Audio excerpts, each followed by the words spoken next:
Hi everyone and welcome to all. In this video we are going to discuss complete UPSC 2027 orientation class, जिसमें से detail के साथ यहाँ पे cover करेंगे कि एक्चुअल में किस तरीके से प्रॉपर स्ट्रेटजी होना चाहिए, किस तरीके से प्रॉपर प्लानिंग होना चाहिए। उसी के साथ ही साथ मोस्ट कॉमन जो यहाँ पे डाउट्स आते हैं ड्यूरिंग एग्जाम जर्नी, उस हर एक पॉइंट को जो है डिटेल के साथ कवर करने वाले हैं। ठीक है, तो ये प्रॉपर एक ओरिएंटेशन क्लास होगा जिसमें से कंप्लीट डिटेल यहाँ पे गाइडेंस एक्चुअल में कवर करेंगे कि हमें किस तरीके से यूपीएससी 2027 के एग्जाम को यहाँ पे प्रिपरेशन करना है। डिटेल गाइडेंस होने वाले हैं, तो मेक श्योर करना है इसको पूरे स्टार्टिंग से एंड तक देखना। हर एक क्वेश्चंस के यहाँ पे सॉल्यूशंस देने वाला हूँ।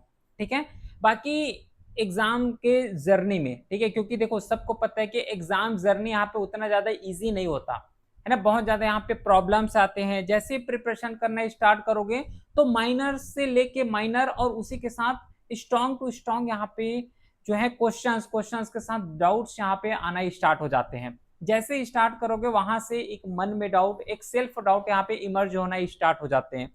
तो इसलिए क्या किए गए हैं कि एग्जाम जर्नी में जितना भी डाउट्स आते हैं, कैसे प्रिपरेशन करना चाहिए, क्या प्रिपरेशन करना चाहिए, एवरीथिंग, उसके लिए एक प्रॉपर यहाँ पे व्हाट्सएप नंबर डिजाइन किए गए हैं। वहां पे फ्रीली जो है मैसेज कर सकते हो। उसका जो लिंक है, नंबर है, डिस्क्रिप्शन में दिया हुआ है। साथ ही साथ इस क्लास का पीडीएफ हो गया, प्लस जैसे क्योंकि ये तो आज ओरिएंटेशन क्लास है, इसके बाद जो है प्रॉपर इसका क्लास शेड्यूल होना स्टार्ट हो जाएगा। तो उस क्लास का पीडीएफ हो गया, प्लस क्लासेस का इंफॉर्मेशन, एवरीथिंग जो है टेलीग्राम चैनल में अपलोड होगा। Link is also given in the description box. तो स्टार्ट करते हैं with the very beginning, very first questions के साथ कि एक्चुअल में यूपीएससी है क्या। Got it. यहाँ पे रफली जो है 11 to 12 लाख यहाँ पे फॉर्म यहाँ पे फिलअप किए जाते हैं। सबसे पहले ये चीज जानो कि यूपीएससी एक्चुअल में डिमांड क्या करता है। जिस तरीके से अभी 2026 का एग्जाम का जो है यहाँ पे कंडक्ट किए गए थे, प्रीलिम्स एग्जाम कंडक्ट किए गए थे, तो यहाँ से अब क्लियरली समझ आ रहा है कि यूपीएससी अब हमें जो है रट्टू तोता नहीं चाहिए। यूपीएससी का जो नेचर का देखोगे, उसी के साथ जो प्रीलिम्स के क्वेश्चंस का नेचर्स को अगर थोड़ा सा माइनर डीपली अंडरस्टैंड करोगे, तो यूपीएससी अब जो है डायरेक्टली फैक्चुअल्स हो गया इस तरफ ध्यान नहीं लेके जा रहे हैं, न ही कॉन्सेप्चुअल्स की तरफ। ये जो है ध्यान अब क्वेश्चंस को देखोगे तो वहां से समझ आएगा कि अब थोड़ा सा जाएगा, वो है thinking based questions, critical thinking based questions यहाँ से पूछे जा रहे हैं। इस पॉइंट को ध्यान में रखना। देखो नो डाउट यहाँ पे फैक्ट्स क्वेश्चंस आ रहे हैं, conceptual questions as usual UPSC पूछ ही रहा है, लेकिन इस साल से एक नए इंट्रोडक्शन यहाँ पे स्टार्ट किए गए हैं, इंट्रोड्यूस किए गए हैं पैटर्न में, वो है क्रिटिकल थिंकिंग बेस्ड क्वेश्चंस। इसके बेस पे जो है हम लोग यहाँ पे क्वेश्चन सॉल्व कर सकते हैं। तो इसके लिए जो है हमें इसका फाउंडेशन पता होना चाहिए, बेसिक्स पता होना चाहिए। स्टार्टिंग में इस चीज को इसलिए इम्फेसिस किया हूं क्योंकि अभी थोड़ा सा पैटर्न चेंज हुआ है, लेटेस्ट पैटर्न को बताया हूं, ताकि जो है 27 में जब प्रिपरेशन करो तो इसमें सबसे ज्यादा हमें ध्यान देना है क्रिटिकल थिंकिंग में, कि एक्चुअल में कितना थिंक कर पा रहे हैं, वो सबसे ज्यादा यहाँ पे मोस्ट इंपॉर्टेंट होने वाले हैं। और यूपीएससी जो है एक कमीशन बॉडी है जिसके थ्रू जो है डिफरेंट डिफरेंट एग्जाम्स यहाँ पे कंडक्ट किए जाते हैं। देखो यूपीएससी जो कंडक्ट कराते हैं, जो नॉर्मली हम लोग प्रिपरेशन कर रहे हैं, वो है सिविल सर्विस का सीएससी, सिविल सर्विस एग्जामिनेशंस। ये जो है जिसमें आईएएस हो गया, आईपीएस हो गया, आईएफएस हो गया, इस तरीके के पोस्ट के लिए यहाँ पे रिक्रूटमेंट करते हैं, है ना। तो ये यूपीएससी है। यूपीएससी एक सीएससी का यहाँ पे कंडक्ट कराते हैं एग्जाम, साथ ही साथ जो है सीएपीएफ एसी हो गया, है ना, उसी के साथ सीडीएस हो गया, एनडीए हो गया, इस तरीके के जो है ग्रुप ए ऑफिसर्स का भी यहाँ पे रिक्रूटमेंट करती है। यूपीएससी का खाली इतना मतलब नहीं होता है कि जस्ट सिविल सर्विस जो एग्जाम दे रहे हैं, जितने स्टूडेंट जहाँ पे आईएएस भर रहा है, आईपीएस भर रहे हैं, तो वो लोग जो है सीधा यूपीएससी, देखो यूपीएससी तो है, यूपीएससी के थ्रू ही उसको भी रिक्रूट करते हैं, लेकिन अदर एग्जाम भी यहाँ पे कंडक्ट किए जाते हैं यूपीएससी के थ्रू। आई होप समझ आया होगा, जो नॉर्मल अंडरस्टैंडिंग है, क्योंकि अभी के लिए इतना ही इनफ है। आगे बाकी एग्जाम जर्नी में इसके बारे में और डिटेल के साथ कवर करेंगे, क्योंकि इस क्लास का जो मेन एम है वो है ओरिएंटेशन क्लास का, जिसमें से प्रॉपर यहाँ पे स्ट्रेटजी डिस्कस करने वाले हैं। ठीक है, तो देखो सबसे पहले थोड़ा सा मैं इसका ओवरव्यू दे दूं कि यूपीएससी एक्चुअल में कितने स्टेजेस में यहाँ पे एग्जाम कंडक्ट कराते हैं। तो यूपीएससी का अगर थोड़ा सा क्वेश्चंस को देखोगे, क्वेश्चंस के साथ ही साथ अगर इसका लेवल को देखोगे तो as compare to other exam इसमें थोड़ा सा ज्यादा लेवल में क्वेश्चंस आते हैं, चाहे कॉन्सेप्चुअल हो, चाहे उसी के साथ कॉन्सेप्चुअल के साथ फैक्चुअल्स हो। अब न्यू इंट्रोड्यूस किया वो है क्रिटिकल थिंकिंग। तो जो यूपीएससी है, जो सिविल सर्विस एग्जामिनेशन है, सीएससी जो है, जिसमें आज के सेशंस में इसी को ही डिस्कस करने वाले हैं। तो जो सिविल सर्विस एग्जामिनेशन ये 3 फेजेस में कंडक्ट कराते हैं। आई होप कि सबको पता होता है ना। जो पहला फेज होता है वो है प्रीलिम्स का फेज, सेकेंड जो फेज यहाँ पे कंडक्ट किए जाते हैं वो है मेंस का फेज, और थर्ड जो कंडक्ट कराए जाते हैं वो है इंटरव्यू, जिसे बोले जाते हैं पीटी या फिर पर्सनालिटी टेस्ट। ठीक है, पॉइंट यहाँ पे एक चीज समझना, और सबसे ज्यादा यहाँ पे मेजर यहाँ पे मिस्टेक्स डन किए जाते हैं वो ये चीज है।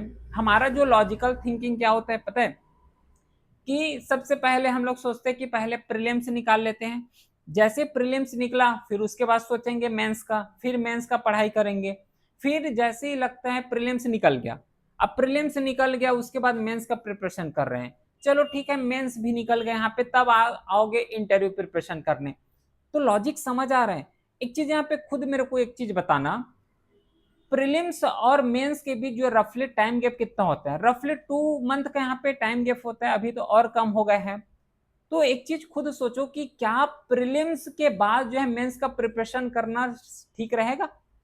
इस 2 मंथ में क्या मैं पूरा प्रॉपर मेंस का प्रिपरेशन कर लूं, जिसमें से जीएस का पेपर आता है, ऐसे राइटिंग करना होता है, लैंग्वेज पेपर्स आते हैं, प्लस उसी के साथ ऑप्शनल्स पेपर आते हैं, तो ये जो है 2 मंथ में प्रिपरेशन हो जाएगा क्या? नहीं होगा। तो नॉर्मली ये जो कॉन्सेप्शन हम लोग बना के रखे हुए हैं कि सबसे पहले तो प्रीलिम्स निकाल लेते हैं, जब प्रीलिम्स निकलेगा तब मेंस की तरफ आएंगे, तो ये सबसे ज्यादा यहाँ पे जो है मिस्टेक्स यहाँ पे कमिटमेंट कर रहे हैं, और इस मिस्टेक्स को हमें कमिटमेंट नहीं करना है, क्योंकि जितना भी प्रिपरेशन करना है वो सीधा हमें पीडीएफ में नाम आने के लिए करना है। एक तरफ पीडीएफ में नाम होना चाहिए, उसी के साथ वहां पे प्रॉपर पोस्ट लिखा होना चाहिए। Got it? तो उसके लिए हमें यहाँ पे प्रिपरेशन करना है। तो प्रीलिम्स, मेंस और इंटरव्यू, ये तीनों का फेज का जो प्रिपरेशन होता है वो सिंगल फेज होता है, और एक ही साथ यहाँ पे प्रिपरेशन करना है। ठीक है, क्योंकि इंटरव्यू टेस्ट होता है, इंटरव्यू वहां पे जाके दोगे, तो इंटरव्यू ऐसा कोई कोर्स नहीं होता जिसके थ्रू नॉर्मल बोल दिया जाए कि चलो 2 महीने का कोर्स कर लो फिर प्रॉपर इंटरव्यू में अच्छे मार्क्स ले आओगे, ऐसा नहीं होता है ना। Is it not possible for that, specially for UPSC civil service interview, है ना। तो प्रिपरेशन यहाँ पे जो होना चाहिए वो डे 1 से होना चाहिए। तो प्रीलिम्स, मेंस और इंटरव्यू तीनों का प्रिपरेशन यहाँ पे साथ में करना है, डिफरेंट डिफरेंट तरीके से नहीं करना है, क्योंकि यहाँ पे अल्टीमेटली अगर प्रीलिम्स क्वालिफाई होता है तो मेंस के प्रिपरेशन के लिए टाइम यहाँ पे नहीं बचता, क्योंकि सिलेबस बहुत ज्यादा लेंथी है ना, जीएस है, ऑप्शनल है, इन सब चीज को यहाँ पे कवर करना होता है। तो मेक श्योर करना कि तीनों का प्रिपरेशन यहाँ पे साथ में करोगे। सबसे पहले मैं ये इसका थोड़ा सा यहाँ पे ओवरव्यू लूंगा कि प्रीलिम्स का क्या स्ट्रेटजी होना चाहिए, मेंस कैसे और इंटरव्यू कैसे, इसको 1 बाय 1 करके मैं थोड़ा सा डिस्कस कर रहा हूँ। फिर तीनों को कैसे एमलगेट करके जो है पूरे को मैं समराइज कर दूंगा, जिससे हॉलिस्टिकली एक प्लान बन जाएगा कि एक्चुअल में हमें प्रिपरेशन कैसे करना है। ठीक है, तो इस पॉइंट्स को थोड़ा सा अब समझते। देखो, सबसे पहले मैं स्टार्ट कर रहा हूँ वो है प्रीलिम्स से। ठीक है, प्रीलिम्स एग्जाम से स्टार्ट करते हैं। अब ये जो प्रीलिम्स एग्जाम है, तो इस प्रीलिम्स में देखो 2 पेपर यहाँ पे कंडक्ट होता है, एक जीएस पेपर 1 हो गया, ठीक है, उसके साथ जो कंडक्ट करते हुए हैं सी सेट पेपर, जर्नल स्टडीज जो प्रीलिम्स में आते हैं। तो सबसे पहले जो जीएस है और सी सेट है, इसको पढ़ने से पहले सबसे मेन काम हमें करना वो है अपना फाउंडेशन को बिल्ड करना। चाहे प्रीलिम्स का प्रिपरेशन कर रहे हो, चाहे मेंस का प्रिपरेशन कर रहे हो, सबसे प्रायोरिटी जो बेसिस होता है वो है फाउंडेशंस को बिल्ड करना। ठीक है, जब तक फाउंडेशन बिल्ड नहीं होगा तब तक कितना भी एडवांस बुक पढ़ लो, कितना भी स्टैंडर्ड बुक पढ़ लो, कोई यहाँ पे फायदा नहीं होने वाला, सब यूजलेस लगेगा एक टाइम के बाद। मैं इस पॉइंट को प्रूव भी कर सकता हूँ। हाउ? देखो यहाँ पे 2026 का क्वेश्चंस पेपर यहाँ पे उठाना और देखना कि कितना क्वेश्चन जो है स्टैंडर्ड बुक से डायरेक्टली यहाँ पे सॉल्व किए जा सकते हैं, और कितना क्वेश्चंस ऐसे हैं जिससे थोड़ा सा यहाँ पे क्रिटिकल थिंकिंग लाए गए हैं। क्रिटिकल थिंकिंग बेस्ड क्वेश्चन इसी साल से इंट्रोड्यूस किए गए हैं, और यूपीएससी का एक यहाँ पे खेला है, क्या करता है यूपीएससी कि अगर कोई पैटर्न में चेंज करना हो तो 1 साल पहले, है ना, वो एक बता देते कोई भी एग्जाम के थ्रू। यूपीएससी जितना भी एग्जाम कंडक्ट कराते हैं, चाहे वो CAPF असिस्टेंट कमांडेंट का हो, चाहे CDS हो, उसी के साथ जो है NDA हो, उसमें कुछ चेंजेस करते हैं और वो चेंजेस जो है हर एग्जाम में इंप्लीमेंट करना स्टार्ट करते हैं। लॉजिकल बात है, अभी 26 में जो है प्रीलिम्स का एग्जाम हुआ। इस प्रीलिम्स एग्जाम में जो है थोड़ा सा क्रिटिकल बेस्ड क्वेश्चंस पूछ लिए गए। अभी तो थोड़ा क्वेश्चंस पूछे हैं, नेक्स्ट ईयर शायद इस क्वेश्चंस को बढ़ा सकते हैं। तो लेटेस्ट वाइज यहाँ पे स्ट्रेटजी डिस्कस कर रहे हैं, तो इसके अकॉर्डिंग हमें प्रिपरेशन करना है। और इस क्रिटिकल थिंकिंग बेस्ड क्वेश्चंस को कवर करने के लिए हमें फाउंडेशन बहुत ज्यादा स्ट्रांग होना चाहिए। अब ये क्वेश्चंस भी एक्चुअल में पूछे जा सकते हैं कि फाउंडेशन एक्चुअल में है क्या और कहां से स्ट्रांग करें। फाउंडेशन सबसे पहले बात होता है, जैसे कि घर बनाते हैं, घर बनाते हैं तो उसका जो नींव होता है उसको क्या बोलते हैं, फाउंडेशन ही बोलते हैं। जितना ज्यादा फाउंडेशन स्ट्रांग होगा उतना ही ज्यादा घर बनेगा, उतने ज्यादा स्ट्रांग घर बनने वाले हैं। तो फाउंडेशन का सिंपल सा मीनिंग होता है बेसिक्स को स्ट्रांग करना, that's it, nothing else, just it is a basics, strong करना है ना। जो बेसिक्स है उसी को स्ट्रांग करना, वही चीज फाउंडेशन होता है। चाहे एनसीईआरटी बुक से करो, चाहे तमिलनाडु के बुक से करो। और इसमें जो एनसीईआरटी है उसमें भी हर एक एनसीईआरटी को पढ़ने की जरूरत भी नहीं है। इसका प्रॉपर एक सेपरेट वीडियो बन चुका है ना, यूट्यूब में एक बार सर्च करना, वहां से समझ आ जाएगा कि कौन से बुक्स को पढ़ना है एनसीईआरटी में और कौन कौन से ऐसे बुक्स हैं जिसको इजिली रिप्लेस किए जा सकते हैं। ठीक है, तो ये फाउंडेशन अपने को सबसे पहले बिल्ड करना है एनसीईआरटी से या फिर तमिलनाडु के बुक से। इसके बाद थोड़ा सा पीवाईक्यू एनालिसिस करना है। एग्जाम प्रिपरेशन करने से पहले, मेन फेज में आने से पहले दो काम अपने को करना है। इवन इसमें एक और मैं ऐड कर देता हूं, वो है सिलेबस। 3 काम अपने को सबसे पहले करना है। एक फाउंडेशन स्ट्रांग करना है, दूसरा जो है पीवाईक्यू एनालिसिस करना है, और थर्ड जो काम आएगा वो है सिलेबस को एनालिसिस करना। इसके अलावा कुछ नहीं करना है स्टार्टिंग फेज में। ठीक है, जब ये काम आ जाएगा तब अपने को आना है प्रीलिम्स और सीसेट में। प्रीलिम्स जो है नॉर्मली एमसीक्यू टाइप के क्वेश्चंस पूछे जाते हैं, तो हमें एमसीक्यू टाइप से ही टैकल करना है। कैसे करना है बताऊं, एकदम प्रैक्टिकल यहाँ पे बता रहा हूं। जैसे कि एग्जाम जर्नी में तो सब सब्जेक्ट को कवर करना ही करना है, तो सब्जेक्ट को कैसे प्रिपेयर कर सकते हो, इसका सीधी सी बात हो, क्रिटिकल एनालिसिस में कर रहा हूं। सब्जेक्ट को प्रिपेयर करने का बेस्ट तरीका होता है कि चैप्टर वाइज उसका टेस्ट देते हुए चलो। कैसे, सबसे पहले एक चैप्टर का क्लास कवर करना, जैसे कोई भी चैप्टर हो गया पॉलिटी का, जैसे कि सिटीजनशिप हो गया है ना, या फिर डीपीएसपी हो गया, फंडामेंटल राइट्स हो गए, उस चैप्टर को कवर कर लिए। उस चैप्टर को कवर करने के बाद सबसे पहले काम उसको करोगे रिवाइज, एक बार रिवाइज करना, और रिवाइज करने के बाद उसी के बेस में जो है एमसीक्यू लगाना स्टार्ट कर दो, दैट्स इट। इतना अगर 3 काम कर लोगे तो 100% यहाँ पे श्योरिटी होता है कि एग्जाम को निकालने का जो चांसेस है थोड़ा सा इंप्रूव हो जाए, और कई हद तक यहाँ पे इंप्रूव होता है। एग्जाम जर्नी तक ये 3 चीज को फॉलो कर लो, है ना, बहुत अच्छे तरीके से यहाँ पे मार्क्स कलेक्ट किए जा सकते हैं। ये प्रैक्टिकली एग्जाम्पल बता रहा हूँ।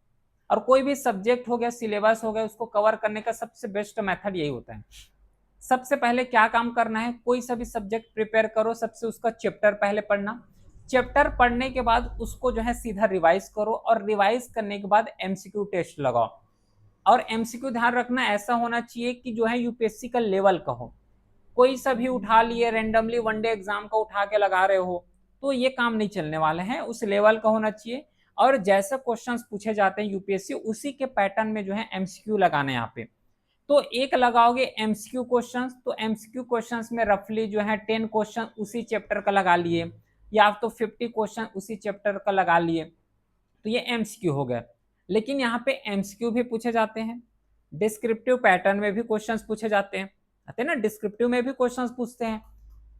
तो यहां से एमसीक्यू लगा ली, एमसीक्यू लगाने के बाद 2 से 3 क्वेश्चंस इसी चैप्टर से डिस्क्रिप्टिव हमें आंसर राइटिंग करना है, गॉट इट। तो नॉर्मल जो बाकी स्टूडेंट क्या करते हैं कि जो एग्जाम पास में आते हैं, तो जब एग्जाम पास में आते हैं तब एमसीक्यू लगाना स्टार्ट करते हैं, तब जो है आंसर राइटिंग प्रैक्टिस करना स्टार्ट करते हैं। लेकिन हमें क्या अप्लाई करना है कि चैप्टर वाइज उसका एमसीक्यू लगा और उसका डिस्क्रिप्टिव लिखो। इससे 2 एडवांटेजेस हैं, एक प्रीलिम्स का प्रिपरेशन हो जाएगा और साथ ही साथ मेंस का प्रिपरेशन हो जाएगा, और यही तो हमें चाहिए। एक्चुअल में हमें डिमांड क्या है, एक एमसीक्यू का डिमांड है और उसी के साथ एक आंसर राइटिंग का डिमांड है, डिस्क्रिप्टिव का डिमांड है। तो ये जब चैप्टर वाइज ऐसे कवर करोगे तो अल्टीमेटली एक दिन ऐसा आएगा जिसमें से होल सिलेबस यहाँ पे कवर हो जाएगा, होल सब्जेक्ट यहाँ पे प्रिपरेशन हो जाएगा। फिर उसके बाद जब आंसर राइटिंग करोगे, एमसीक्यू सॉल्व करोगे, पीवाईक्यू सॉल्व करोगे, तो बहुत हद तक और इजी वे में जो है क्वेश्चन सॉल्व होते हैं, क्योंकि इसका प्रिपरेशन पहले से होता हुआ आ रहा है। ठीक है, तो जीएस पेपर के लिए मस्ट है इसी तरीके से एमसीक्यू लगाना। सी सेट का अगर बात करें, अब कैसे प्रिपरेशन करना है इसमें तो यहाँ पे बता रहा हूँ, साथ ही साथ सेपरेट वीडियो भी ऑलरेडी कवर कर चुके हैं। सी सेट का प्रिपरेशन अब थोड़ा सा पहले करना स्टार्ट कर दो, क्योंकि अब ये टाइम नहीं रहा है जिसमें से बोलोगे कि जो है 2 मंथ में जो है पूरा सी सेट को प्रिपरेशन कर लेंगे और एग्जाम क्वालिफाई कर लेंगे। ऐसा लगता है ना कि सी सेट तो नॉर्मल क्वालिफाइंग है, तो क्वालिफाइंग है तो बस 26 क्वेश्चंस कर लेते हैं या फिर रफली 30 क्वेश्चंस के आसपास कर लेते हैं, सी सेट क्वालिफाई हो जाएगा। लेकिन अब वो टाइम नहीं रहा जो ये लॉजिक लगा पाओगे। अब टाइम ऐसे हो गया है, क्योंकि देखो प्रीलिम्स में तो जीएस पेपर 1 में 100 क्वेश्चंस 100 क्वेश्चंस बोलता हूँ, 100 प्लस मार्क्स यहाँ पे स्टूडेंट का आते हैं जीएस पेपर 1 में। ठीक है, प्रीलिम्स का जो पेपर 1 होता है उसमें 100 प्लस मार्क्स आते हैं, लेकिन वो सी सेट को क्वालिफाई नहीं कर पाते। मिस्टेक्स यहाँ पे क्या हो रहा है, मिस्टेक्स ये हो रहा है कि सी सेट को यहाँ पे हल्के में लेके जा रहे हैं। सी सेट जो क्वेश्चंस पूछे जाते हैं वो भी क्वेश्चंस को अगर देखोगे तो एसएससी से नहीं बनता, मतलब एसएससी पैटर्न में बेस्ड नहीं होता। एसएससी में तो नॉर्मल कैलकुलेशन बेस्ड ज्यादा होते हैं, लेकिन जो सी सेट में क्वेश्चंस पूछे जाते हैं उसमें भी कैलकुलेशन होता है, लेकिन वो थोड़ा सा कॉन्सेप्चुअल नेचर के होते हैं। तो प्रिपरेशन यहाँ पे दोनों का करना है, दोनों में बैलेंस बना के हुए करना है। एटलीस्ट जो है सी सेट का प्रिपरेशन 4 मंथ पहले करना स्टार्ट कर दो, वो ज्यादा मस्ट है। 4 मंथ पहले जो है इसको कवर करना। जैसे कि फरवरी में एग्जाम इस साल कंडक्ट किए गए थे, तो फरवरी से अगर देखोगे तो एटलीस्ट अक्टूबर नवंबर से तो प्रिपरेशन करना स्टार्ट ही कर देना है सी सेट का। तो दोनों को एमलगेट करके चलना है, जीएस पेपर 1 और जीएस पेपर 2 मतलब सी सेट, दोनों को जो है इक्वल प्रायोरिटी देके चलना है। हालांकि जीएस 1 को थोड़ा सा यहाँ पे ज्यादा प्रायोरिटी दे सकते हो और देना भी चाहिए, क्योंकि अल्टीमेटली जो कट ऑफ प्रिपेयर होगा वो जीएस पेपर 1 के बेस में होता है, तभी जो है मेंस लिख पाओगे। लेकिन सी सेट को इतना अच्छे से प्रिपेयर करना है कि थोड़ा सा यहाँ पे क्या हो पाए कि जो मिनिमम मार्क्स है उसको क्वालिफाई कर पाए, मिनिमम मार्क्स यहाँ पे क्वालिफाई हो जाना चाहिए, इस तरीके से इसको प्रिपेयर करना है। बाकी सब्जेक्ट वाइज कैसे प्रिपरेशन करना है उसका अलग से वीडियो आएगा, क्योंकि अगर इसी में बताऊंगा तो फिर बहुत ज्यादा लेंदी हो जाएगा, जो कि यूजलेस होगा ऐसा भी बोलना चाहिए, क्योंकि यूजफुल नहीं होगा यहाँ पे, है ना। तो ये प्रीलिम्स हो गया। प्रीलिम्स का प्रिपरेशन जो है नॉर्मली क्वेश्चंस को देखोगे तो ये एमसीक्यू बेस होते हैं, तो इसको एमसीक्यू बेस के अकॉर्डिंग सॉल्व करना है। इसके बाद जो है मेंस का पेपर आता है ना, थोड़ा सा मैं डीप में लेके जा रहा हूँ। मेंस का पेपर आता है। अब इस मेंस के पेपर में सबसे मोस्ट इंपॉर्टेंट रोल प्ले करता है वो है ऑप्शनल पेपर। खुद एक बार लॉजिक लगाओ कि GS paper 1, GS paper 2, GS paper 3, GS paper 4 common होते हैं। ठीक है, जीएस पेपर 1 में जैसे कि मान लो हिस्ट्री पढ़ रहे हो तो हिस्ट्री सब लोग पढ़ रहे हैं, ऐसा तो नहीं कि मैं जो क्वेश्चंस का आंसर लिखूंगा हिस्ट्री का वो अलग होगा, या फिर दूसरे लिख रहे हैं वो हिस्ट्री का आंसर अलग लिखेंगे, ऐसा होगा क्या? नहीं भाई। 1857 का जो घटना यहाँ पे घटित हुए हैं, है ना, रिवॉल्ट हुए हैं 1857 में, तो मेरे लिए अलग होगा, दूसरे के लिए अलग होंगे क्या? नहीं। अगर 1857 से अगर रिवॉल्ट के बेस में जो है क्वेश्चंस पूछे जा रहे हैं तो सभी लोग तो एक जैसे ही लिखेंगे, बस वर्ड जो है 19-20 का फर्क यहाँ पे होगा वर्ड का, लेकिन जो कॉन्सेप्ट होंगे, जो थीम होंगे, मोर और लेस जो है सब के सब एक ही लिखेंगे। लेकिन ऑप्शनल जो है सबका डिफरेंट होता है, किसी का जियोग्राफी है, किसी का जो है यहाँ पे हिस्ट्री हो गया, पॉलिटिकल साइंस हो गए, तो सबका जो ऑप्शनल सब्जेक्ट होते हैं बिल्कुल डिफरेंट होते हैं। तो इसमें हमारे पास चांसेस होता है, क्योंकि 500 मार्क्स का है, तो इसमें मैक्सिमम मार्क्स लाने में सबसे ज्यादा यूजफुल और मेरिट में और उसी के साथ जो है टॉप रैंक में आने का जो सबसे मेन यहाँ पे जो रोल प्ले करता है वो है एक ऑप्शनल और दूसरा होता है एसे, क्योंकि सबका ओपिनियन ऑप्शनल में और एसे पेपर में बिल्कुल डिफरेंट होते हैं। और उसी के साथ अगर जीएस पेपर का अगर देखोगे तो जो इथिक्स का पेपर होता है उसमें, तो ये 3 ऐसे सब्जेक्ट हैं जिसपे सबसे ज्यादा प्रोफिशिएंट हासिल करके जो है मेरिट में नाम लिया जा सकता है, टॉप रैंक में यहाँ पे आया जा सकता है, 3 को बेस बना के, ऑप्शनल, एसे और एथिक्स। बाकी जीएस पेपर सब लोग पढ़ रहे हैं, लेकिन ध्यान रखना प्रीलिम्स का प्रिपरेशन अलग कर रहे हो, मेंस का प्रिपरेशन अलग कर रहे हो, तो ये गलती हमसे नहीं होना चाहिए। दोनों का प्रिपरेशन सबसे पहले बात एक साथ होगा, प्रीलिम्स का भी प्रिपरेशन और मेंस का प्रिपरेशन दोनों का यहाँ पे एक साथ करना है, तब यहाँ पे बात बनेगा, नहीं तो टाइम बहुत ज्यादा वेस्टेज होता है यहाँ पे। ठीक है, तो मेक श्योर करना कि इसको इसी तरीके से जो है प्रिपरेशन करोगे मेंस में। बाकी कैसे प्रिपरेशन करना है, क्या प्रिपरेशन करना है, वो तो सब डिस्कस करेंगे। नेक्स्ट जो पॉइंट आता है वो है इंटरव्यू का। इंटरव्यू का ऐसा यहाँ पे सिलेबस है, सब्जेक्ट है। क्यों मैं ऐसा बोल रहा हूं, क्योंकि इंटरव्यू सबसे पहले बात तो कोई कोर्स नहीं होता है ना, कि 2 महीने में कर लिए, 1 महीने में कर लिए। ये जो है स्टार्टिंग फेज से स्टार्ट करना बहुत ज्यादा यहाँ पे उचित होता है ना। अगर डे 1 से इंटरव्यू का प्रिपरेशन करोगे तो वो सबसे ज्यादा बेस्ट होगा, क्योंकि इंटरव्यू में जो है देखो 5 मेंबर्स के यहाँ पे पैनल होते हैं और वहां पे एक अकेले वहां पे जाओगे। ठीक है, तो वहां पे प्रेशर बहुत ज्यादा झेलना पड़ेगा, तो प्रेशर की वजह से क्या होता है कि उतने अच्छे तरीके से जो है आंसर नहीं कर पाते। और जो पर्सनालिटी रहेगा, जैसे रहेगा, जिसे व्यक्तित्व का टेस्ट भी यहाँ पे बोले जाते हैं, तो उसको निखार लाना, और जो व्यक्तित्व है हमारा, जो इंटरव्यू, उसको अच्छे तरीके से करना है, तो स्टार्टिंग से उसका प्रिपरेशन स्टार्ट करो, है ना। ये कोई कोर्स नहीं है, इस चीज को मैं पहले बता रहा हूँ। तो ओवरऑल अगर मैं इसको समराइज कर दूं, तो सबसे पहले जो 3 मंथ है स्टार्टिंग के, है ना, 3 मंथ ले लो या फिर 4 मंथ ले लो, स्टार्टिंग के जो 3 मंथ हैं, यहाँ पे मस्ट है कि अपना जितना भी फाउंडेशन है उस फाउंडेशंस को बिल्ड करना स्टार्ट करो। फाउंडेशंस के साथ जितना एनसीईआरटी हो गया वहीं से पूरा यहाँ पे कवर हो जाएगा। साथ ही साथ जैसे फाउंडेशन स्ट्रांग करोगे तो ऑप्शनल का चूज अगर स्टार्टिंग से कर लोगे तो ज्यादा बेनिफिशियल होगा, है ना। या फिर स्टार्टिंग में जैसे कि 2 मंथ पूरा कवर कर लिए, तो 2 मंथ के बाद तीसरा मंथ में आ रहे, तो वहां से ऑप्शनल्स को अगर थोड़ा सा प्रायोरिटी देना, ऑप्शनल कौन सा सिलेक्ट करना, ये अगर थोड़ा सा पहले से सिलेक्ट कर लोगे तो वो ज्यादा यहाँ पे बेस्ट होगा। इसी मंथ में अपने को पीवाईक्यू सॉल्व करना है, पीवाईक्यू के साथ सिलेबस हो गया, इन सबको जो है अभी से सॉल्व करना स्टार्ट कर दो। तो स्टार्टिंग के 3 मंथ में ये सब चीज काम अपने को करना है। ठीक है, उसके बाद स्टार्टिंग तो हो गया 3 मंथ, उसके बाद लास्ट के जो 3 मंथ बचेगा, जैसे कि ये 3 मंथ हो गया, 3 मंथ के बाद नेक्स्ट जो 3 मंथ आएगा, इसमें से अपने को जो है प्रॉपर मेंस का सिलेबस कवर करना है। मेंस का सिलेबस कवर करने के साथ ही साथ जितना भी स्टैंडर्ड बुक्स होते हैं उस सब स्टैंडर्ड बुक्स को कवर करना, प्लस जीएस पेपर 1 हो गया, जीएस पेपर 2 हो गया, 3 4 हो गया, इन सबको प्रिपरेशन करना यहीं से स्टार्ट करोगे, है ना। स्टार्टिंग के 3 मंथ में फाउंडेशन बिल्ड करना, उसके बाद जो है अपने को बीच के जो 3 मंथ आएगा उसमें अपना पूरा मेंस हो गया, उसी के साथ जो स्टैंडर्ड बुक्स आते हैं उसको प्रिपेयर करोगे। साथ ही साथ जो लास्ट उसके बाद 3 मंथ आ जाएगा, उस 3 मंथ में अपने को प्रॉपर रिवीजन में ध्यान देना है। सी सेट का कुछ पोर्शंस कवर कर लिए, रिवीजन हो गया, ये थोड़ा सा मैं ओवरव्यू दे रहा हूँ, है ना, ओवरव्यू दे रहा हूँ। रिविजन्स कर लिए, रिविजन्स के साथ ही साथ और जितना भी स्टैंडर्ड बुक है उसको रिविजन्स करना स्टार्ट कर दिए, मॉक टेस्ट लगाना स्टार्ट कर दिए। हालांकि अगर मेरे प्लान के अकॉर्डिंग अगर जा रहे हो, मतलब जो मैं यहाँ पे बताया हूँ उसमें अगर मॉक टेस्ट पहले इंक्लूड किया गया है, देख लो, चैप्टर वाइज टेस्ट दोगे, हर एक चैप्टर को, हर एक सब्जेक्ट को अगर इस तरीके से प्रॉपर प्लानिंग के साथ प्रिपेयर करोगे तो सबसे ज्यादा मस्ट है। फिर लास्ट में जाके नॉर्मली क्या कर रहे हैं, फुल लेंथ टेस्ट दो, मॉक टेस्ट दो, रिविजन्स करो, दैट्स इट।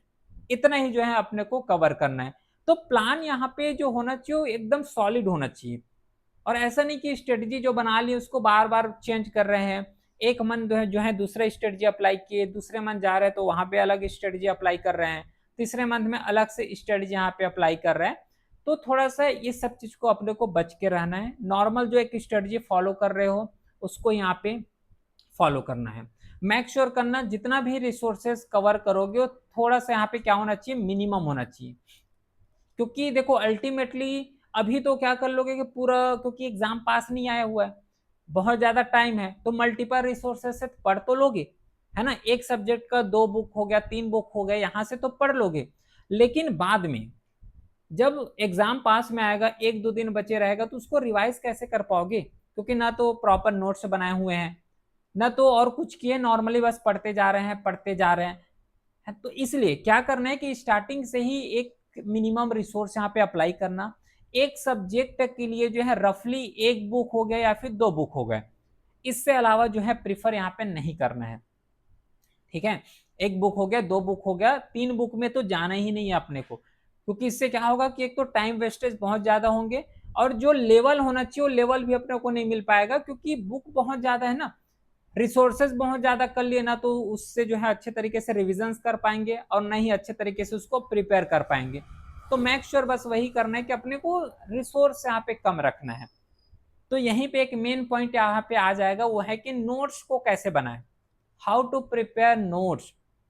मैं अगर बोलूं, और अभी जो है मोस्टली लोग यही फॉलो कर रहे हैं, अब वो टाइम गया जिसमें से हाथ से लिख लिख के यहाँ पे नोट्स बनाते थे। अब क्या करो कि सीधा स्टैंडर्ड जो नोट्स आते हैं, है ना, जो स्टैंडर्ड नोट्स आते हैं उसको फॉलो करो, उसको जो है अंडरलाइन करो, ये सबसे ज्यादा यहाँ पे बेस्ट है। हालांकि देखो, अगर नोट्स बनाना है तो अपने से नोट्स बना सकते हो, नो डाउट, है ना, नोट्स बनता है, नोट्स बना सकते हो, लेकिन मैं एक क्वेश्चन यहाँ पे कर रहा हूँ।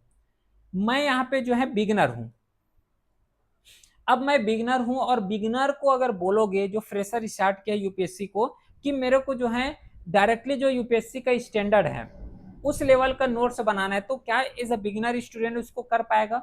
नहीं कर पाएंगे, क्योंकि वो बिगनर है, खुद यूपीएससी के बारे में उतना डीप अंडरस्टैंडिंग नहीं है, और उसको बोलो कि जो है स्टैंडर्ड जो लेवल होता है यूपीएससी का उसका नोट्स बनाओ, तो नहीं बनता है। इसलिए वही चीज मैं बोला हूं कि हमें क्या करना है कि मार्केट में जो टॉप नोट्स हैं उस नोट्स को लो, उस नोट्स में जैसे लगता है कि हमें अपना कुछ एडिशन करना चाहिए, है ना, तो वहां पे ऐड कर दो।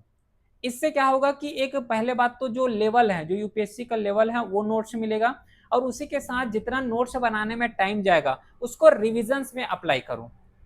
जिससे ज्यादा रिविजन्स करोगे उतना ज्यादा यहाँ पे बेनिफिशियल होगा, जितना ज्यादा रिविजन्स कर सकते हो, क्योंकि वहां पे ऐसा भी देखने को मिलता है कि कोई क्वेश्चन जो ऐसे आते जो कि हमें पता है लेकिन प्रेशर की वजह से नहीं कर पाते, कुछ क्वेश्चन ऐसे होते हैं जो कि पहले पढ़े हुए तो हैं लेकिन रिविजन्स की वजह से उसको रिकॉल नहीं कर पाते, तो ये सब यहाँ पे डिसएडवांटेजेस हो जाते हैं। तो कोई भी स्टेप्स यहाँ पे लेना है तो पहले तो थोड़ा सा रिसर्च करके सोच समझ के अपने को जो है इस डिसीजंस की तरफ आना है। ठीक है, बाकी जो है इसी तरीके से प्रिपरेशन करें, कुछ क्वेश्चंस ले लेते हैं जिसके थ्रू और अच्छे तरीके से समझ आए और बहुत ज्यादा ये सेशन जो है ये फ्रूटफुल हो। सबसे पहला है कि क्या एक एवरेज स्टूडेंट जो है यूपीएससी को क्रैक कर सकता है, जो कि सबके माइंड में यहाँ पे डाउट्स आता है, कॉमन डाउट्स ये हैं। सबसे पहले देखो कि यहाँ पे जो यूपीएससी है वो सबसे पहली बात कि लेवल नहीं पूछे जाते हैं, है ना, लेवल नहीं पूछते कि ये जो है इतना पढ़े हुए हैं तो इसका सिलेक्शन हो जाए, तो ऐसा कुछ नहीं होता है। अगर कोई एवरेज स्टूडेंट है, एवरेज स्टूडेंट किसको बोलते हैं? जो एकेडमिक में कमजोर हो उसी को एवरेज स्टूडेंट बोलते हैं, जिसका मार्क्स कम आए हैं। तो यूपीएससी सबसे पहले बात जो है मार्क्स का खेल नहीं होता, मार्क्स किस में डिपेंड करेगा? ये थिंकिंग में डिपेंड करेगा, और अभी तो नया पैटर्न को इंट्रोड्यूस किए जा रहे हैं यूपीएससी के द्वारा। तो ये एवरेज स्टूडेंट हो गया या फिर वाइज पर्सन हो गया जो बहुत पढ़ते हैं उसका हो गया, तो ऐसा कुछ चीज यहाँ पे देखने को नहीं मिलता।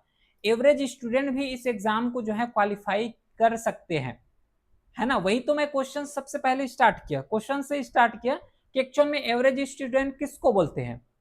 जो स्कूल में कम मार्क्स आए हैं उसको बोलते हैं, या फिर कॉलेज में कम मार्क्स आया उसको एवरेज स्टूडेंट बोलते हैं।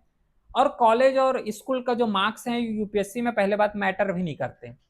ठीक है, तो जो एवरेज स्टूडेंट है वो भी इसको जो है प्रिपरेशन कर सकते हैं, बस उसको थोड़ा सा राइट गाइडेंस यहाँ पे पता होना चाहिए। ऐसा नहीं कि बस कुछ भी पढ़ते हुए जा रहे हो, ये चीज यहाँ पे ना हो। How many hours should I study daily? जितना पढ़ सकते हो उतना पढ़ो। मैं ये नहीं बोलूंगा कि जो है 5 घंटे में, 10 घंटे में, 12 घंटे, ऐसा नहीं, जितना पढ़ सकते हो उतना पढ़ना। बस एक चीज याद रखना है कि जितना पढ़ रहे हो प्रॉपर सिलेबस ओरिएंटेशन होना चाहिए, प्रॉपर सिलेबस के अकॉर्डिंग होना चाहिए, प्रॉपर प्लानिंग के साथ पढ़ा हुआ होना चाहिए, है ना, प्रॉपर एक उसका कंटेंट होना चाहिए जिसको बाद में रिवाइज कर सकते हो। बस इतना कवर करना है। चाहे 10 घंटे पढ़ो, है ना, 10 आवर्स पढ़ो, 11 आवर्स पढ़ो, 12 आवर्स पढ़ो, 13 आवर्स पढ़ो, डजन मैटर, बट जितना पढ़ रहे हो वो रिकॉल होना चाहिए। That is matter, that will be matter, that will be for your future decision. क्योंकि 1 साल का, 1.5 साल का जो प्रिपरेशन है ना वो 2 घंटे में, 3 घंटे में पूरा निखार लाएगा कि कितना यहाँ पे मेहनत की हो, 2 घंटे में पता चल जाएगा। Got it? तो चाहे 1 आवर्स पढ़ो, 1 आवर्स तो नहीं, उससे ज़्यादा ही पढ़ना पड़ेगा, जितना भी पढ़ो रफली अगर 10 आवर्स भी पढ़ रहे हो तो 10 आवर्स में कितना यहाँ पे आउटपुट ले पा रहे हो, आउटपुट बेस में जो है पढ़ाई करना है। कुछ स्टूडेंट ऐसे होते हैं जो 10 आवर्स पढ़ रहे लेकिन एग्जाम क्वालिफाई नहीं कर पाते। कुछ स्टूडेंट ऐसे होते हैं जो कि 5 आवर 6 आवर पढ़ रहे हैं और एग्जाम को क्वालिफाई कर लेते हैं। What is the difference between them? One student ऐसे हैं जो कि 10 आवर्स पढ़ के भी क्वालिफाई नहीं कर पा रहे, 5 to 6 पढ़ के जो है क्वालिफाई कर पा रहे हैं। इसमें डिफरेंस जो आता है वो यही डिफरेंस है कि एक्चुअल में हमें क्या पढ़ना है और क्या नहीं पढ़ना है, ये सब में पता होना चाहिए। किस तरीके से जो है पढ़ रहे हैं और उसका आउटपुट कितना आ रहा है, ये पूरा आउटपुट में डिपेंड करेगा, आवर्स में डिपेंड नहीं करता। जितना भी पढ़ रहे हो उसका आउटपुट यहाँ पे मैक्सिमम टू मैक्सिमम आना चाहिए, वो यहाँ पे सबसे ज्यादा बेस्ट है। Is coaching necessary? देखो सब लोग बोलते हैं कोचिंग नेसेसरी नहीं है। देखो कोचिंग नेसेसरी नहीं है, लेकिन उसका हमें प्रॉपर पता होना चाहिए। क्या पता होना चाहिए? इज कोचिंग नेसेसरी का जो कॉमन यहाँ पे क्वेश्चंस है, कॉमन डाउट्स यहाँ पे आते हैं, वो डाउट्स यही है कि कोचिंग यहाँ पे जरूरी है और नहीं है, ये अपने ऊपर में डिपेंड करेगा। इस पॉइंट को ध्यान से समझना, कोचिंग जरूरी है कि नहीं है अपने ऊपर डिपेंड करेगा। अगर प्रॉपर गाइड है, प्रॉपर गाइडेंस अगर मिल रहा है तो कोचिंग जरूरी नहीं होता, क्योंकि अल्टीमेटली देखो कोचिंग में भी जाओगे या फिर खुद से पढ़ोगे, पढ़ना तो पड़ेगा और खुद से पढ़ना पड़ेगा, चाहे कोचिंग से पढ़ो चाहे खुद से पढ़ो, पढ़ना तो पड़ेगा। बस कोचिंग में एडवांटेजेस ये होता है कि इस पे प्रॉपर एक गाइडेंस मिल जाता है, और जितना जो भटकाव होता है ना, इधर उधर का जो भटकते रहते हैं, ये सिलेबस हो गया, ये सिलेबस, इसको पढ़ लो उसको पढ़ लो, ये सब जो है बहुत ही ज्यादा यहाँ पे सीमित हो जाते हैं, बहुत ही ज्यादा यहाँ पे सीमित हो जाते हैं। अल्टीमेटली ये जो कोचिंग का जो एडवांटेजेस होता है वो एक गाइडेंस मिल जाएगा प्रॉपर, साथ ही साथ यहाँ पे जो है एक इन्वायरमेंट का तो चलो वो बात अलग है, इन्वायरमेंट डिफरेंट थिंग हो गया, जो सिलेबस है, सिलेबस के साथ ही साथ जितना भटकाव होता है सब कम हो जाते हैं, इसलिए। लेकिन नेसेसरी नहीं है, इस पॉइंट को ध्यान रखना है कि कोचिंग जो है हर चीज कोचिंग कर देगा, नहीं, कोचिंग नेसेसरी नहीं है, वो गाइड के लिए नेसेसरी हो सकता है, लेकिन अल्टीमेटली कोचिंग जो है वो गाइडेंस के लिए सबसे ज्यादा जाने जाते हैं, जिस वजह से प्रॉपर एक गाइडेंस यहाँ पे मिल जाए, जिससे स्टूडेंट को एक हर एक लेवल में एक गाइडेंस, एक मेंटरशिप, जिसके थ्रू एग्जाम को क्वालिफाई करने में जो चांसेस हैं वो इंक्रीज हो जाते हैं। एक तरफ ऐसे स्टूडेंट हैं जो कि सेल्फ स्टडी कर रहे हैं। अब ये सेल्फ स्टडी में क्या होता है कि खुद से हर एक चीज को यहाँ पे पढ़ना पड़ेगा, है ना, तो खुद से जब वो पढ़ेगा तो फिर ये चीज है खुद से। नेक्स्ट जो क्वेश्चन यहाँ पे माइंड में आता है वो है कि विच एनसीईआरटी शुड आई रीड? देखो इसके लिए जो है प्रॉपर एक क्लास बना हुआ है, और ये भी चीज है कि एनसीईआरटी, एक डाउट आता है कि क्या एनसीईआरटी सफिशिएंट है, तो no, NCERT is a not sufficient, और अभी का जो अगर देखोगे तो एनसीईआरटी सफिशिएंट नहीं है। इस पॉइंट को माइंड में रख लो, एनसीईआरटी कितना सफिशिएंट है, ये इतना सफिशिएंट है कि जो है फाउंडेशन को स्ट्रांग कर देगा, दैट्स इट। इसके अलावा एनसीईआरटी जो है कोई सफिशिएंट नहीं होता, एनसीईआरटी बस फाउंडेशंस के लिए ही स्ट्रांग है। अब एनसीईआरटी को भी, कई एनसीईआरटी को रिप्लेस किया जा सकते हैं तमिलनाडु बुक्स का, जैसे कि हिस्ट्री का हो गया, तो हिस्ट्री अगर एनसीईआरटी ना पढ़ के अगर तमिलनाडु पढ़ोगे तब ज्यादा एडवांटेजेस में रहोगे। इकोनॉमिक्स एनसीईआरटी ना पढ़ के अगर तमिलनाडु का इकोनॉमिक्स बुक्स अगर कवर करोगे 11th-12th का, तो उसमें ज्यादा एडवांटेजेस हैं। इन सब चीज के बारे में मैं अलग से क्लास ले चुका हूँ ऑलरेडी, वहां पे इसको कवर कर चुके हैं। साथ ही साथ इसमें एक और डाउट आता है कि क्या जो एनसीईआरटी है इसका नोट्स हमें बनाना चाहिए कि नहीं बनाना चाहिए? तो क्लियरली मैं यहाँ पे बोलूंगा कोई एनसीईआरटी का नोट्स मत बनाओ। लॉजिकल सी बात है कि एनसीईआरटी पढ़ क्यों रहे हैं? एनसीईआरटी इसीलिए पढ़ रहे हैं जिससे हमारा जो फाउंडेशन है वो यहाँ पे स्ट्रांग हो जाए। देखो बनाने वाले यहाँ पे बना रहे हैं, नो डाउट, लेकिन एक बार खुद लॉजिक यहाँ पे लगाओ कि जब एनसीईआरटी जो पढ़ रहे हैं उसका मेन एम है फाउंडेशन को स्ट्रांग करना, तो फाउंडेशन ही बस स्ट्रांग करेंगे। अब यहाँ पे अलग से एनसीईआरटी के नोट्स बना लिए हैं, अलग से जो है स्टैंडर्ड बुक्स का नोट्स बना लिए हैं। जब एग्जाम पास में आएगा तो किसको रिवाइज करोगे, एनसीईआरटी नोट्स को या फिर स्टैंडर्ड नोट्स को? अगर स्टैंडर्ड नोट्स को रिवाइज कर रहे हो तो एनसीईआरटी नोट्स बनाने का क्या ही फायदा हुआ, ये तो सीधी सी बात है कि टाइम वेस्टेज है। तो एनसीईआरटी का नोट्स जो है मत बना के जो है सीधा स्टैंडर्ड बुक्स का नोट्स बनाओ, क्योंकि अल्टीमेटली एनसीईआरटी जो पढ़ने का मेन एम है वो है फाउंडेशंस को स्ट्रांग करना। तो माई एडवाइस टू यू कि जो है एनसीईआरटी का नोट्स मत रेफर करना। नहीं, एनसीईआरटी सफिशिएंट है, लेकिन फाउंडेशंस बिल्ड करने के लिए सफिशिएंट होते हैं। क्लियर है? नेक्स्ट क्वेश्चन आएगा कि how important is current affairs. Current affairs is very important for prelims, mains and interview. You can not skip. ठीक है, इसको स्किप पहले बात तो कर ही नहीं सकते। प्रीलिम्स में भी करंट अफेयर्स पूछे जाते हैं, मेंस में भी करंट अफेयर्स पूछते हैं, और इंटरव्यू में भी अगर अच्छे तरीके से आंसर्स करना है तो उसके लिए करंट अफेयर्स हमें पता होना चाहिए। मेन पॉइंट यहाँ पे आता है कि how many years current affairs is sufficient. तो रफली जो है 1 ईयर्स, और अगर थोड़ा सा और टाइम है तो 1.5 ईयर्स। लेकिन जो 1 ईयर करंट अफेयर्स है वो बहुत ज्यादा मस्ट है। इसके अलावा तो मत जाओ ही मैं बोलूंगा। 1 ईयर करंट अफेयर्स ही हमें यहाँ पे प्रिपरेशन करना है। ठीक है, करंट अफेयर्स यहाँ पे इंपॉर्टेंट होते हैं। अगर मैं प्रीलिम्स का जो है एग्जांपल लेके बताऊं, तो प्रीलिम्स में करंट अफेयर्स यहाँ पे पूछे जाते हैं रफली 20 to 26 क्वेश्चन यहाँ पे करंट अफेयर्स बेस्ड आ ही जाते हैं। अब ये करंट अफेयर्स कई तरीके के नेचर के आते हैं। कुछ करंट अफेयर्स होते हैं जो सीधा प्योरली करंट अफेयर्स है। कुछ ऐसे क्वेश्चंस आते हैं जिसमें से करंट अफेयर्स हो गया, करंट अफेयर्स के साथ ही साथ इसमें स्टैटिक पोर्शंस भी ऐड कर दिए जाते हैं। तो ये प्रीलिम्स में हो गया। साथ ही साथ जब मेंस में आंसर राइटिंग करोगे, जैसे कि ऐसे हो गया, जीएस पेपर हो गया, तो वहां पे करंट अफेयर्स को कोट करना पड़ता है। कुछ स्कीम्स आ गया तो उस स्कीम को कोट करना पड़ता है, तो इसके लिए करंट अफेयर्स यहाँ पे इंपॉर्टेंट होते हैं, है ना। प्रीलिम्स, मेंस, इंटरव्यू तीनों फेज के लिए करंट अफेयर्स यहाँ पे बहुत ही ज्यादा इंपॉर्टेंट होते हैं, और रफली 1 ईयर्स के करंट अफेयर्स यहाँ पे सफिशिएंट होते हैं। अब जो है क्वेश्चन आएगा कि जो करंट अफेयर्स है वो डे वाइज पढ़े, वीकली करंट अफेयर्स पढ़े, और मंथली करंट अफेयर्स पढ़े। बताओ कौन सा करंट अफेयर्स यहाँ पे प्रिफर करना सबसे ज्यादा बेस्ट है। मैं तो सबसे पहले ये बोलूंगा कि जो करंट अफेयर्स है उसको अगर मंथली कवर करोगे वो सबसे ज्यादा यहाँ पे बेनिफिशियल होता है, मंथली। क्योंकि करंट अफेयर्स का जितना डिमांड है एग्जाम में उतना ही कवर करना। एक पहले बात तो न्यूज़पेपर पढ़ोगे ही पढ़ोगे। जब न्यूज़पेपर पढ़ रहे हो तो क्यों डेली का डेली फिर से और करंट अफेयर्स की तरफ जा रहे हो। उससे अच्छा तो सीधा मंथली करंट अफेयर्स पढ़ो।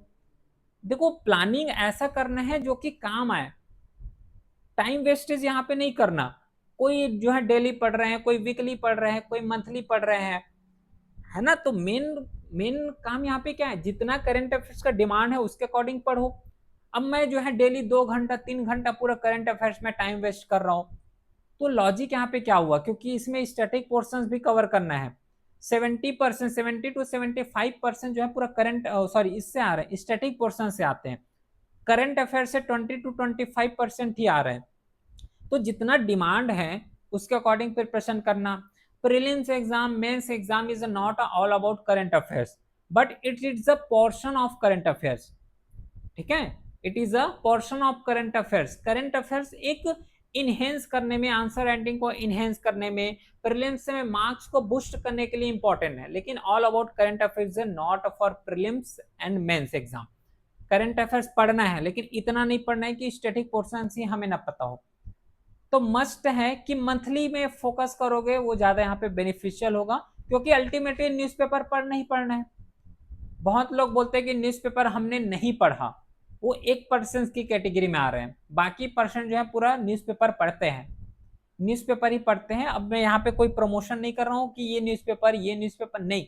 न्यूज़पेपर पढ़ने से एडवांटेजेस बहुत ज्यादा है, क्योंकि हमें जो है प्रीलिम्स एग्जाम देना है। चलो प्रीलिम्स एग्जाम के लिए तो न्यूज़पेपर मत पढ़ो चलेगा, लेकिन what about mains exam. Mains exam proper descriptive होता है, उसके लिए कैसे करोगे।